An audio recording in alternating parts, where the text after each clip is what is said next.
الله الرحمن الرحيم. السلام عليكم ورحمة الله وبركاته.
الحمد لله الذي بنعمته تتم الصالحات. الحمد لله الذي أرسل رسوله بالهدى ودين الحق ليظهره على الدين كله ولو كره المشركون. أشهد أن لا إله إلا الله وحده لا شريك له وأشهد أن محمدا عبده ورسوله. اللهم صل وسلم وكرم وأنعم على هذا النبي الكريم وعلى آله وأصحابه ومن سار على نهجه واتبع سنته إلى يوم الدين. فيا عباد الله، أوصيني وإياكم بتقوى الله، فقد فاز المتقون. قال الله تعالى في كتابه الكريم وهو أصدق القائلين: أعوذ بالله من الشيطان الرجيم، يا أيها الذين آمنوا اتقوا الله حق تقاته ولا تموتن إلا وأنتم مسلمون. صدق الله العظيم. Ma'asyiral muslimin, jamaah Jumat yang insya Allah diberkahi dan dirahmati oleh Allah Subhanahu wa ta'ala. Lantunan rasa syukur senantiasa kita panjatkan kepada Allah Subhanahu wa ta'ala. Alhamdulillah, sebagai bentuk pujian bahwa apa yang kita rasakan saat ini, nikmat yang diberikan yang kita rasakan saat ini, itu adalah karunia rahmat yang Allah titipkan kepada kita. Salawat serta salam kepada baginda Rasul sebagai uswah hasanah, sebagai teladan kita, sebagai contoh kita bagaimana kita bertindak, sebagai contoh kita bagaimana kita berbuat di muka bumi ini, yang mana kita tahu perjalanan kita ini adalah perjalanan yang fana menuju perjalanan yang abadi, yaitu akhirat. Jamaah Jumat yang dimuliakan oleh Allah Subhanahu wa ta'ala,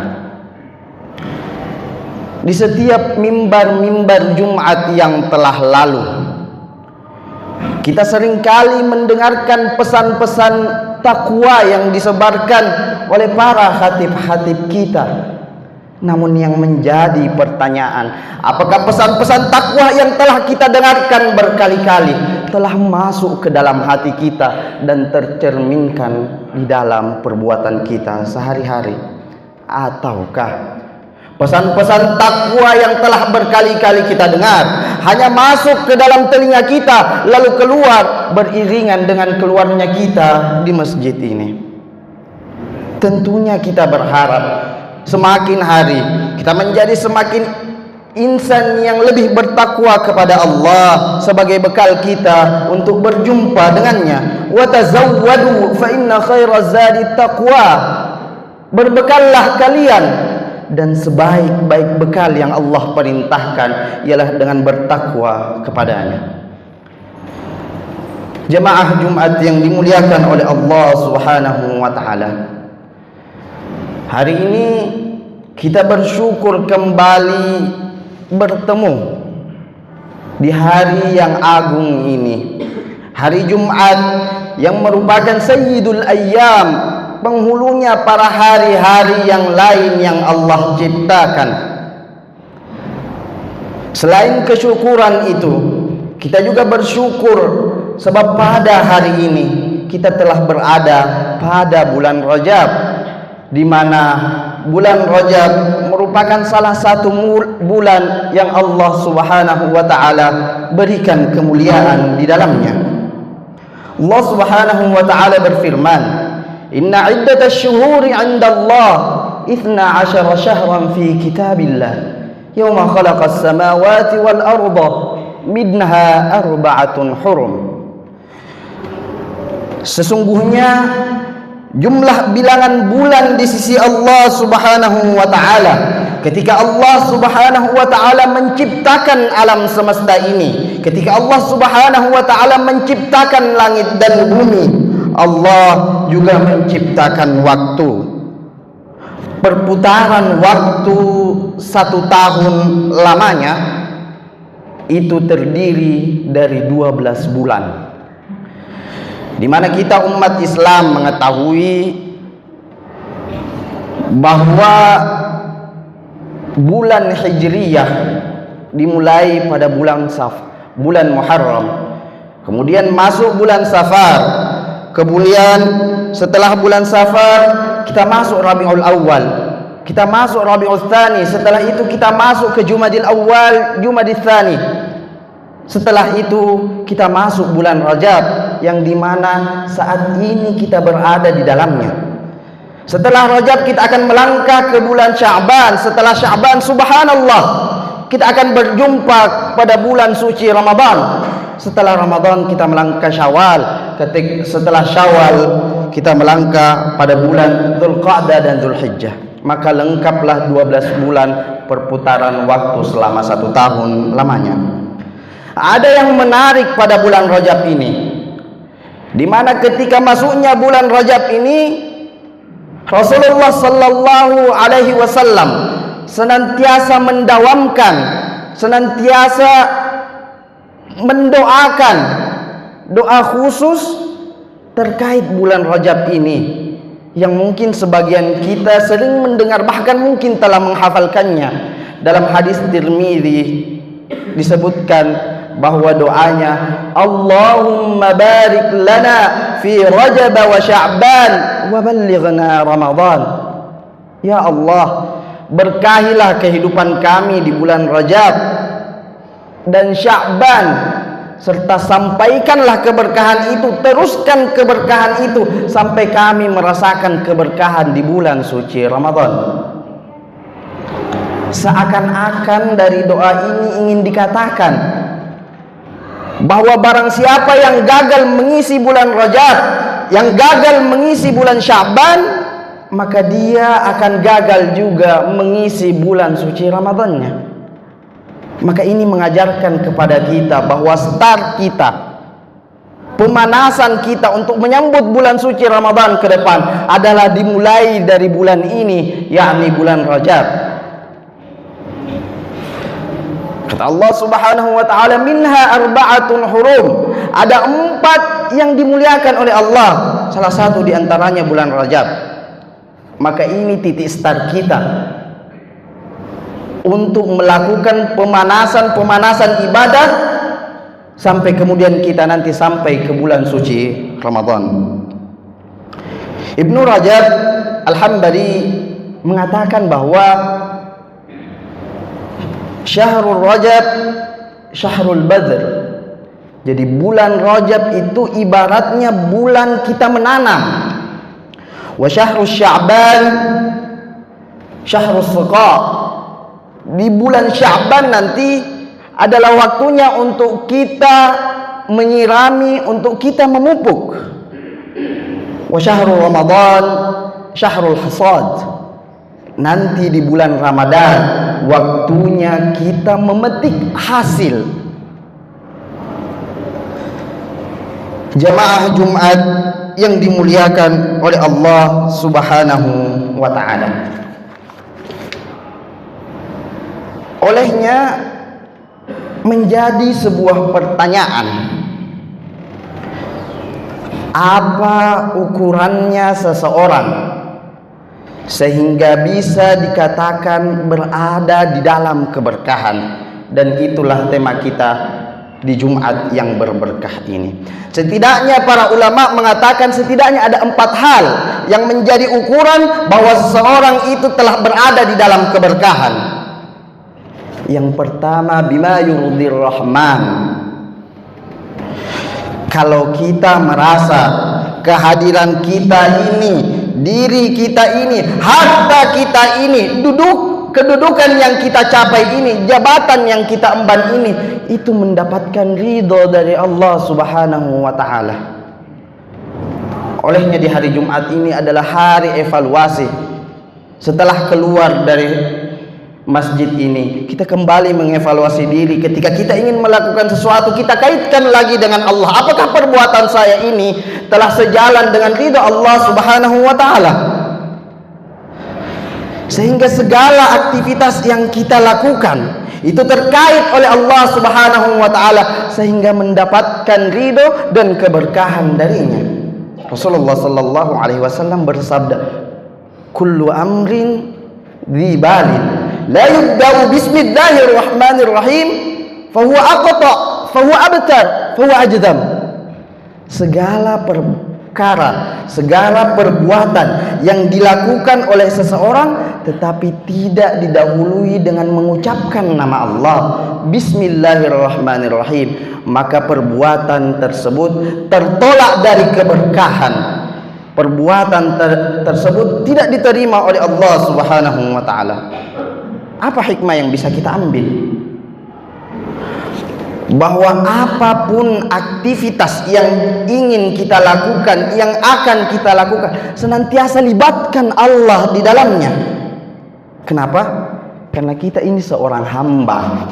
Seorang hamba itu tidak mempunyai kekuasaan, tidak mempunyai kekuatan kecuali kekuatan tersebut, kekuasaan tersebut Allah berikan kepadanya.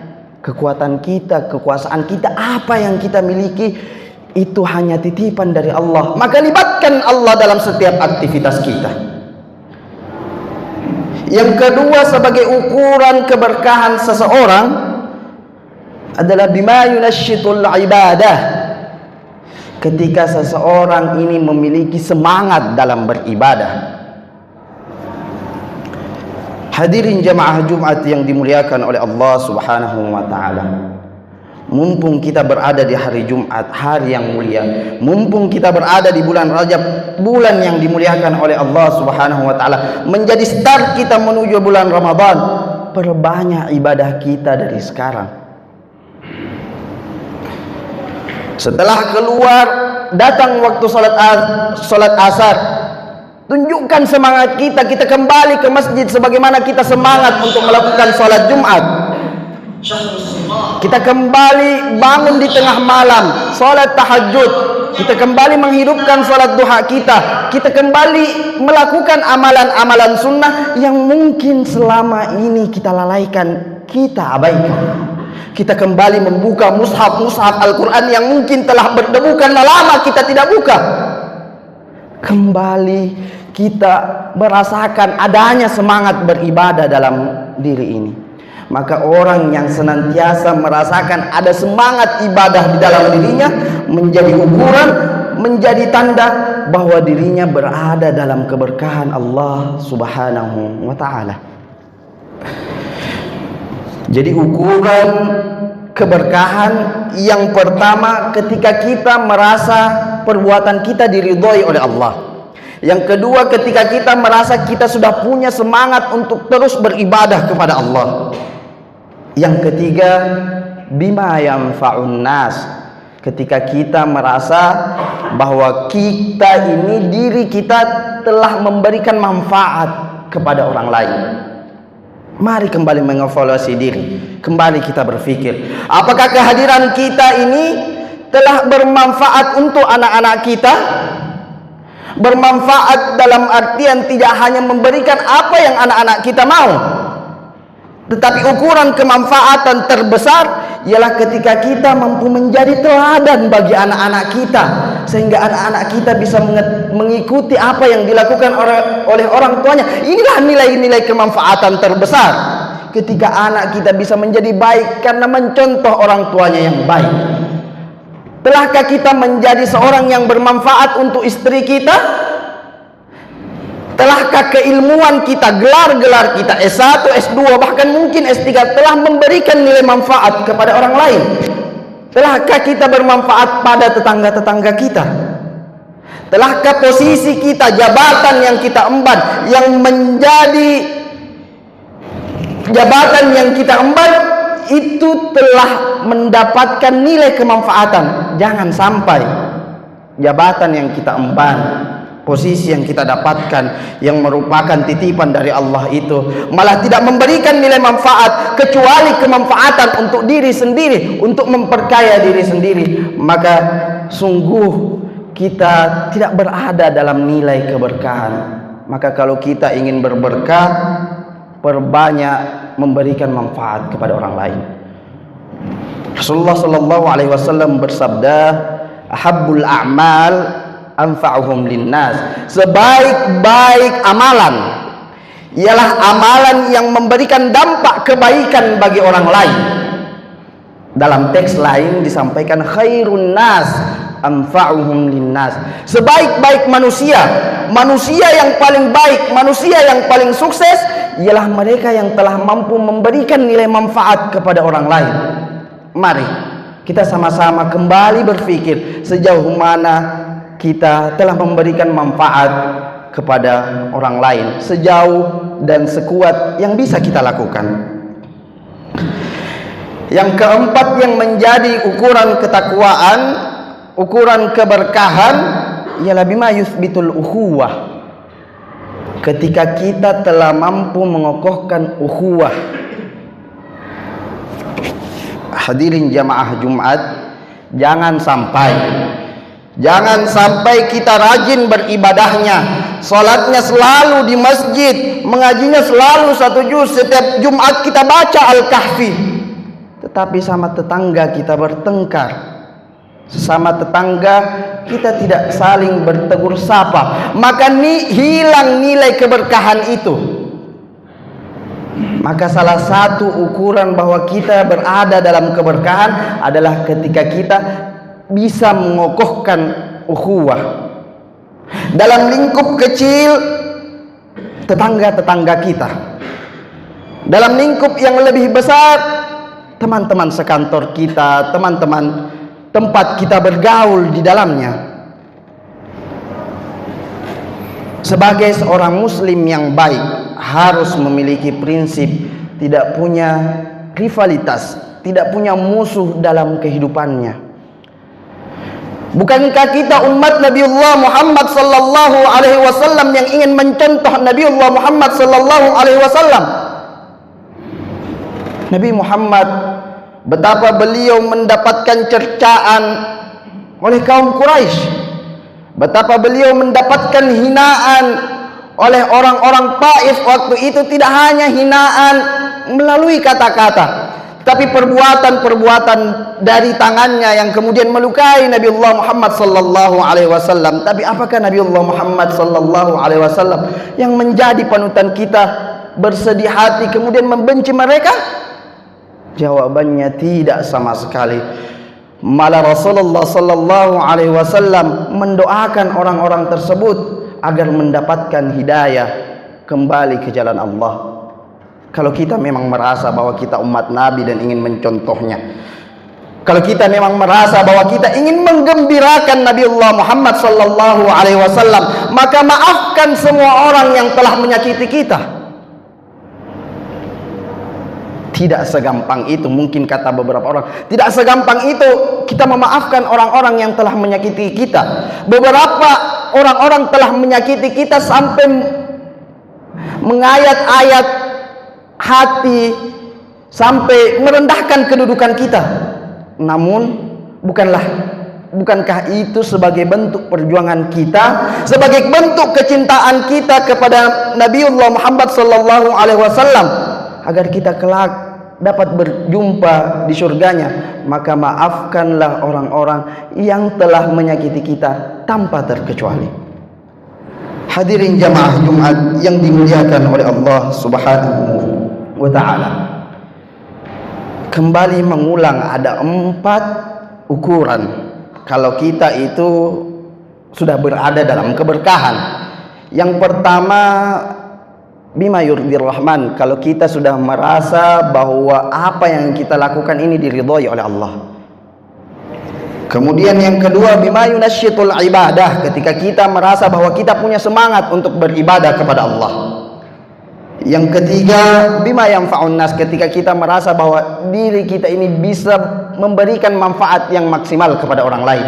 Dan terakhir, bima yuthbitul ukhuwah, ketika kita bisa mengokohkan ukhuwah, tidak memiliki musuh. Itulah menjadi ciri, menjadi tanda, menjadi ukuran bahwa kita berada dalam keberkahan Allah Subhanahu wa ta'ala. Barakallahu li wa lakum fil Qur'anil azim, wa nafa'ani wa iyyakum bima fihi minal ayati wa dzikril hakim. Fataqabbalallahu minna wa minkum tilawatah, innahu huwas samiul alim.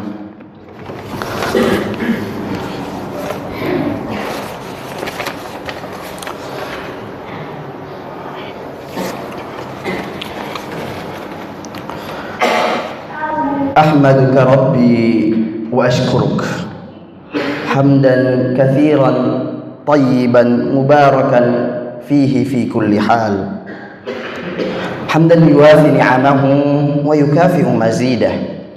يا ربنا لك الحمد كما ينبغي لجلال وجهك الكريم وعظيم سلطانك. أشهد أن لا إله إلا الله وحده لا شريك له، وأشهد أن سيدنا محمدا عبده ورسوله أرسله الله رحمة للعالمين. ألا واعلم أن الله وملائكته يصلون على النبي يا أيها الذين آمنوا صلوا عليه وسلموا تسليما. اللهم اغفر للمسلمين والمسلمات والمؤمنين والمؤمنات الأحياء منهم والأموات، إنك سميع قريب مجيب الدعوات وقاضي الحاجات. اللهم أعز الإسلام والمسلمين وأذل الشرك والمشركين ودمر أعدائك أعداء الدين. اللهم اغفر لنا وتب علينا إنك أنت التواب الرحيم. اللهم إنا نعوذ بك من جهد البلاء، اللهم إنا نعوذ بك من جهد البلاء ودرك الشقاء وسوء القضاء وشماتة الدعاء برحمتك يا أكرم الأكرمين ويا أرحم الراحمين. ربنا آتنا في الدنيا حسنة وفي الآخرة حسنة وقنا عذاب النار. عباد الله، إن الله يأمر بالعدل والإحسان وإيتاء ذي القربى وينهى عن الفحشاء والمنكر والبغي يعظكم لعلكم تذكرون. فاذكروا الله العظيم ولذكر الله أكبر والله يعلم ما تصنعون. أقم الصلاة.